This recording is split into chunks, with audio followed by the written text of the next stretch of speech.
அது மேல தீபம் ஏற்ற சொல்லி பர்மிஷன் கொடுத்துட்டாங்க. ஆனா அந்த பர்மிஷனை தமிழ்நாடு அரசு உபே பண்ணாம அந்த இடத்துல தீபம் ஏற்றக்கூடாதுன்னு சொல்லி தடை விதிக்கிறாங்க.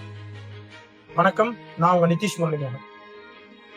அதாவது இந்த மதுரையில இருக்கக்கூடிய திருப்பரங்குன்றம் மலையில என்ன ஒரு சிறப்புன்னா, ஆறுபடை வீடுல முதல் வீடான முருகருடைய முதல் வீடான திருப்பரங்குன்றம் தான். அந்த திருப்பரங்குன்றத்துல இன்னொரு சிறப்பு என்னன்னு கேட்டீங்கன்னா, அங்க வந்து முஸ்லீம்களும் வந்து அந்த மலைக்கு மேலேயே பாத்தீங்கன்னா முஸ்லீம்களும் ஒரு தனிப்பட்ட ஒரு தர்கா ஒன்று இருக்கு. சிக்கந்தர் தர்கான்னு சொல்லக்கூடிய ஒரு தர்கா இருக்கு. கீழே அடிவாரத்துல தான் முருகருடைய சன்னிதானம் இருக்கு.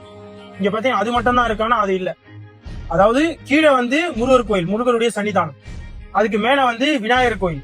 அதுக்கு மேல 3ஆம் நூற்றாண்டுல கட்டப்பட்ட காசி விஸ்வநாதர் கோயில். அதுக்கு மேலதான் பாத்தீங்கன்னா சிக்கந்தர் தர்கா இருக்கு. அந்த தர்கால இருந்து ஒரு 50 மீட்டர் தொலைவுல பாத்தீங்கன்னா அந்த தீபம் ஏற்றும் தூண் இருக்கு. இந்த இந்த வரலாறு நம்ம பார்க்கணும் அப்படின்னா 1920 காலகட்டத்தில இருந்தே நம்ம பார்க்கணும். ஏன்னா அப்பத்துல இருந்தே இந்த கேஸ் வந்து போயிட்டு இருக்கு. அந்த காலகட்டத்தில இருந்து 1920 ஒரு ஜட்ஜ்மெண்ட் வருது. அதுக்கப்புறம் பாத்தீங்கன்னா 1990 ஒரு ஜட்ஜ்மெண்ட் வருது. இப்போ 2025 இப்போ ஒரு ஜட்ஜ்மெண்ட் வந்துருக்கு. ஆனா இத்தனை 100 ஆண்டு காலமா கிட்டத்தட்ட அந்த தீபத்தூண்ல தீபமே ஏத்தல. வேற எங்க ஏத்திட்டுதான்னு பாத்தீங்கன்னா அந்த முருகருக்கு மேல இருக்கக்கூடிய விநாயகர் கோயில்ல தான் அந்த தீபம் ஏற்றப்பட்டு இருந்துச்சு இவ்வளவு நாளா. ஆனா இப்ப இதை தெரிஞ்சுக்கிட்ட இந்து மக்கள் என்ன பண்றாங்கன்னா, நம்ம முன்னோர்கள் எப்படி ஏற்றி வழிபட்டாங்களோ அதே மாதிரி நம்ம வழி பண்ணணுன்றதுக்காக மதுரையில இருக்கக்கூடிய உச்ச நீதிமன்றத்துல ஒரு கேஸ போட்டு, அதாவது ராம ரவிக்குமார்னு சொல்லக்கூடிய ஒரு நபர் தான் வந்து இந்த கேஸ போட்டு அந்த இடத்துல வந்து தீபம் ஏற்றலான்ற அனுமதியும் வாங்குறாரு. இன்னைக்கு தீப திருநாள் அன்னைக்கு. இந்த தீப திருநாள் அன்னைக்கு ஏற்றலான்னு சொன்னோடனே இவர் என்ன பண்றாருன்னா, அந்த ஜட்ஜ்மெண்ட்டை எடுத்துக்கிட்டு நேரா இன்னைக்கு வந்து போய் தமிழ்நாடு அரசையும் தமிழ்நாடு அறநிலைத்துறையும் அணுகிறார். எதுக்கு தீபம் ஏற்றணும்னு சொல்லும் போது இவங்க என்ன சொல்றாங்கன்னு பாத்தீங்கன்னா, இல்ல அங்க தீபம் ஏற்றக்கூடாது, நீங்க அங்க ஏற்றினீங்கன்னா தேவையில்லாத மத கலவரம் உருவாகும் அப்படின்னு சொல்லி தமிழ்நாடு அரசும் அறநிலைத்துறையும் சொல்றாங்க. சொல்லும் போது இவங்க என்ன பண்றாங்கன்னா, நேரா திரும்ப நீதிமன்றத்தை நாடி இந்த மாதிரி தமிழ்நாடு அரசுன்னு சொல்றாங்கன்னு சொல்லும் போது இவங்க என்ன பண்றாங்கன்னா, அங்க இருக்கக்கூடிய நீதிபதியே தமிழ்நாடு அரசு வந்து நீதிமன்றத்தையே அவமதிக்குதான்னு சொல்லி இவங்க வந்து சிஆர்பிஎஃப் சொல்லக்கூடிய இந்திய போலீஸ் காவல்துறையை வந்து இவங்களுக்கு பாதுகாப்புக்கு ஒரு 69 பேர் கொண்ட படையை வந்து இவங்களுக்கு பாதுகாப்புக்காக அனுப்புறாங்க.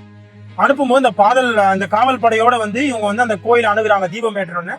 ஆனா தமிழ்நாடு காவல்துறை என்ன பண்றாங்கன்னு பாத்தீங்கன்னா, அங்க இருக்கக்கூடிய பேரிகார்டு எல்லாம் போட்டு அந்த இடத்த மறிச்சு நீங்க போக விடாம இது பண்றாங்க. இப்படி பண்ணும்போது வந்து அதிருப்தி அடைஞ்ச இந்துக்கள் என்ன பண்றாங்கன்னா, அங்க இருக்கக்கூடிய பேரிகார்டுகள்லாம் உடைச்சி அந்த இடத்துக்கு தாண்டி போறாங்க. போய் அவங்க ஏத்துறாங்களான்னு கேட்டீங்கன்னா இல்ல, ஏத்த விடல. அங்க இருக்கக்கூடிய காவல்துறையினர் ஏத்த விடல.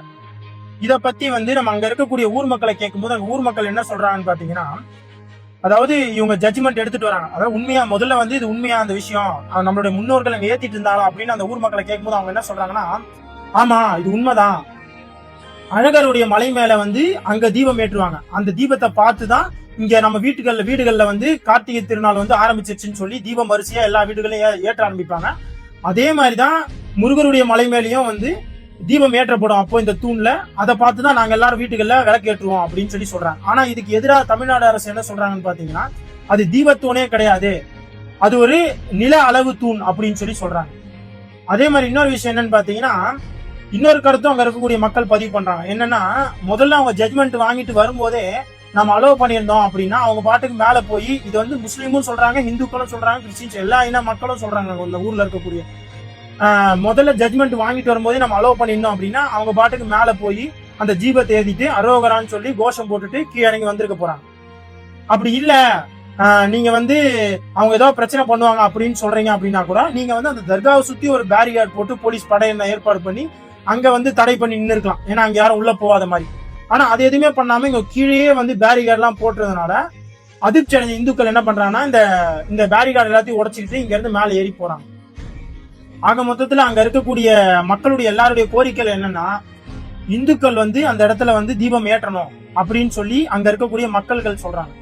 அதே மாதிரி தமிழ்நாடு அரசை நோக்கி ஒரு கோரிக்கையை வந்து இந்துக்கள் வைக்கிறாங்க. என்ன கோரிக்கை, ஏன் இந்த விஷயங்கள்லாம் வந்து நீங்க கேள்வி கேட்கல அப்படின்னு சொல்லி கேட்கறாங்க. என்னன்னா, ஒரு 6 மாதங்களுக்கு முன்னாடி பாத்தீங்கன்னா அங்க இருக்கக்கூடிய நம்ம முஸ்லீம் சகோதரர்கள் வந்து என்ன பண்றாங்கன்னா, முஸ்லீம் சகோதரர்களா யாரும் தெரியலன்னு அவங்க சொல்றாங்க, அங்க ஆடு கோழி எல்லாம் எடுத்துட்டு போய் மேல வெட்டுறாங்க. அதாவது அங்க இருக்கக்கூடிய நெல்லி தோட்டத்துல ஆடு கோழி எல்லாம் வந்து எடுத்துட்டு போய் வெட்டுறாங்க அப்படின்னு சொல்லி ஒரு சர்ச்சை எழும்பும்போது அந்த இடத்துல தமிழ்நாடு அரசு எதுவுமே கேள்வி கேட்கல அப்படின்ற ஒரு இதையும் வைக்கிறாங்க. அதே மாதிரி வந்து தமிழ்நாட்டை சேர்ந்த ஒரு எம்பி என்ன பண்றாருன்னா அந்த மலை மேல வந்து ஒரு 100 பேரை கூட்டிட்டு போய் மேல உட்காந்து பிரியாணி சாப்பிடுறாரு. பிரியாணி சாப்பிட்டதும் இல்லாம அதை வந்து ஒரு போட்டோ எடுத்து அதை சமூக வலைதளங்களை பதிவிடுறாரு. அப்பயும் ஏன் தமிழ்நாடு அரசு கேள்வி கேட்கலன்னு சொல்லி அந்த ஊர் மக்கள் கேட்கிறாங்க. அது மட்டும் இல்லாம இப்போ இந்த மாதிரி நீங்க பண்றதுனால இப்போ வந்து முதல்ல நீங்க அனுப்பியிருந்தீங்க, ஜட்மெண்ட் வாங்கிட்டு வரும்போது நீங்க அனுப்பியிருந்தீங்கன்னா இவ்வளவு பெரிய ஒரு மத கலவரம் மாதிரி ஒரு கலவரம் உருவாயிருக்காது இல்லையா? இந்த மாதிரி நீங்க பண்றதுனால இந்துக்களுக்கும் முஸ்லீமுக்கும் இடையே ஒரு கருத்துவாறு ஏற்பட்டு தேவையில்லாத மத கலவரத்தை தமிழ்நாடு அரசே உருவாக்குதுன்னு சொல்லி அங்க இருக்கக்கூடிய மக்கள் சொல்றாங்க.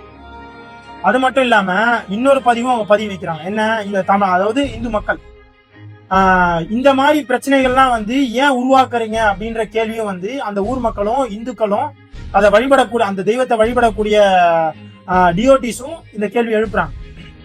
அது மட்டும் இல்லாம என்னுடைய சைட்ல இருந்து என்னுடைய கோரிக்கை என்னன்னா, இந்துக்களுக்கும் முஸ்லீம்களுக்கும் கிறிஸ்டின்களுக்கும் அந்த 3 மத மக்கள் இருக்காங்க. ஆனா இந்த 3 மத மக்களுமே மதம் இனம் மொழியை தாண்டி முதல்ல அவங்க எல்லாருமே வந்து நாங்க எல்லாருமே இணையிறது. ஏன் இப்போ வரைக்கும் நீங்க பாத்தீங்கன்னா அந்த இடத்துல ஒரே ஒரு முஸ்லீம் இறங்கி போராடல. என்னென்ன, அதாவது அந்த இடத்துல தீபம் ஏற்றக்கூடாது அப்படின்னு சொல்லி அங்க இருக்கிற பொதுமக்கள்ல இருக்கக்கூடிய ஒரு முஸ்லீம் இறங்கி போராடல. அந்த தர்கால இருக்கக்கூடிய ஒரு நபரும் போராடல. இங்க யாருக்கும் மோதல் ஏற்படுதுன்னா தமிழக அரசுக்கும் அறநிலைத்துறைக்கும் அது அந்த இந்து டிஓடிஸுக்கும் தான் மோதல் ஏற்படுது. ஆனா இது அண்ணா திரேசா எந்த சமூகத்தை சேர்ந்த மக்களும் எந்த மதத்தை சேர்ந்த மக்களும் வந்து நிக்கல, என்ன போராடணும். ஏன் அப்படி இருக்கிறாங்க அப்படின்னா, இந்துக்களா இருந்தாலும் சரி, முஸ்லீம்களா இருந்தாலும் சரி, கிறிஸ்டினா இருந்தாலும் சரி, அவங்க எல்லாத்தையும் தாண்டி அப்பாற்பட்டு அவங்க எல்லாரும் தமிழர்கள். முதல்ல அவங்க தமிழர்கள். நாங்க எல்லாருமே தமிழர்களா முதல்ல இணையறோம். இணைஞ்ச அப்புறம் தான் வந்து பாத்தீங்கன்னா முஸ்லீம், கிறிஸ்டின், இந்து, புத்தா இதெல்லாமே எங்களுக்கு. அதனாலதான் இன்னி வரைக்கும் எங்களுடைய ஒற்றுமையை யாராலையும் பிரிக்க முடியல.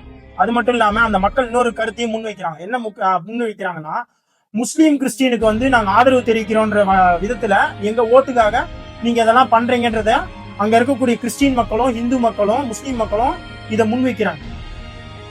அதே மாதிரி உங்க எல்லாருக்கும் நான் சொல்லக்கூடிய ஒரே விஷயம் ஒண்ணுதான், வெளியே இருந்து யார் வந்தாலும் சரி, உள்ள இருந்து யாரு இது பண்ணாலும் சரி, எங்களுக்குள்ள பிரிவினையை ஏற்படுத்த முடியாது. ஏன்னா நாங்க எல்லாருமே என்னைக்குமே சகோதரர்கள் தான். மாமா மச்சான் மாதிரி தான் பழகணும். இன்னைக்கும் அவங்க வீட்டுல ஒரு ஃபங்க்ஷன்னா நாங்க போவோம், எங்க வீட்டுல ஒரு ஃபங்க்ஷன்னா நாங்க அவங்களை கூப்பிடுவோம். அவங்க கிறிஸ்டினா அவங்க வீட்டுல இருந்து ஒரு அப்பா எடுத்துட்டு வராங்களா, சர்ச்சில் இருந்து அப்பா எடுத்து அதை வாங்கி நாங்க சாப்பிடுவோம். அதே மாதிரி எங்க கோயில்ல இருந்து ஒரு பிரசாதம் எடுத்து போய் கொடுத்தா அவங்க வாங்கி சாப்பிடுவாங்க. அதே மாதிரி இப்ப அரோகரான்னு கோஷ போடுறாங்க, இதுவே ஒரு மத கலரமா உருவாகும், அவங்களுக்கு டிஸ்டர்ப் ஆகும்னு சொல்றாங்க. ஆனா அங்க இருக்கக்கூடிய ஒரு முஸ்லீம் நண்பர் என்ன சொல்றான்னு பாத்தீங்கன்னா, அதாவது நாங்க கூட சாயந்தரத்துல காலைல வந்து துவா ஓதுறோம், அதாவது பாங்கு ஊதுறது, அதாவது அல்லாஹு அக்பர் அல்லான்னு சொல்லி ஊதுவாங்க. ஓதும் போது இங்க இருக்கக்கூடிய இந்துக்களோ யாரும் சொல்றது இல்லையே, கிறிஸ்டின்களோ யாரும் சொல்றது இல்லையே, எங்களுக்கு வந்து இந்த சவுண்ட் வந்து டிஸ்டர்ப் ஆகுது அப்படின்னு சொல்லி சொல்றது இல்லையே. நாங்க வந்து சாதாரணமா தான் எடுத்துக்கிறாங்க. அது அவங்களுடைய பழக்க வழக்கம், அதை அவங்க பண்றாங்க. இதுல நமக்கு என்ன இருக்கு அப்படின்ற ஒரு நிலைப்பாட்டுல தான் இருக்கிறாங்க. அதாவது தமிழர்களுக்கு மெயினா இருக்கக்கூடிய ஒரு எண்ணம் என்னன்னா, நமக்கு நம்மளுடைய கடவுள் பெருசா இருக்கலாம், நம்மளுடைய வழிமுறைகள் பெருசா இருக்கலாம், நம்மளுடைய கோட்பாடுகள் பெருசா இருக்கலாம். ஆனா அதற்காக அடுத்த மதத்தை சேர்ந்த மக்களுடைய நம்பிக்கைய என்னைக்குமே நாங்க இழிவுபடுத்தியோ, அது கிறிஸ்டினா இருந்தாலும் சரி, முஸ்லீமா இருந்தாலும் சரி, இந்துவா இருந்தாலும் சரி, இழிவுபடுத்தியோ கீழ்த்தனப்படுத்தியோ பேச மாட்டோம். அது எங்களுக்குள்ள இருக்கிற ஒற்றுமைய கூட்டி நிற்கும். என்னைக்கா இருந்தாலுமே நாங்க அண்ணன் தம்பி தான், மாமா மச்சான் தான். இது யாரு சொன்னாலும் சொல்லனாலும் இதுதான் உண்மை. அதனால எங்களை யாரு பிரிக்க நினைச்சாலும் அது முடியாது.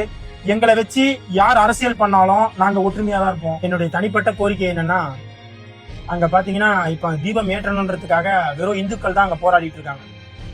நம்ம எல்லாருமே ஒற்றுமையா தான் இருக்கோம் அப்படின்றத நிரூபிக்கணும். அப்படின்னா யாரெல்லாம் நம்மள பிரிக்கணும் அப்படின்னு நினைக்கிறாங்களோ அவங்களுக்கு எல்லாமே நம்ம ஒற்றுமையா தான் இருக்கோம் அப்படின்றத ப்ரூவ் பண்ணணும்னா, அங்க இந்துக்களோட சேர்ந்து நம்மளுடைய ஆதரவையும் இந்துக்களுக்கு தெரிவிச்சு, கிறிஸ்டின் சகோதரர்களும் சரி, முஸ்லீம் சகோதரர்களும் சரி, நம்மளோட சேர்ந்து அந்த தீபத்தை ஏற்ற வச்சு நம்ம எல்லாருமே இனம், மொழி, மதம் இதுக்கெல்லாம் அப்பாற்பட்டு மனித நேயத்தோட தான் இருக்கிறோம் தமிழகத்துல அப்படின்னு சொல்லி போராடி இந்துக்களுக்கு அந்த உரிமையை பெற்று தரணும்னு சொல்லி தாய்மையோட கேட்டுக்கிறேன். நன்றி, வணக்கம். திருப்பரங்குன்றத்துக்கு இந்து மக்களோட கோயில அறநிலையத்தை வச்சுக்கொண்டு முஸ்லிம்களுக்கு சாதகமா இந்துக்களுக்கு எதிர்ப்பு நிலையில இந்த திமுக ஓட்டு வாங்குறதுக்காக தமிழ்நாட்டில் மத கலவரத்தை உருவாக்கி இந்து மக்களுடைய கோயிலுக்கு வழிபாட்டு தலை செய்யாம இன்னைக்கு தடுக்கிற இந்த அரசை தூக்கி எறிங்க. இந்த தமிழ்நாடா பாகிஸ்தானா? தமிழ்நாடா பாகிஸ்தான்?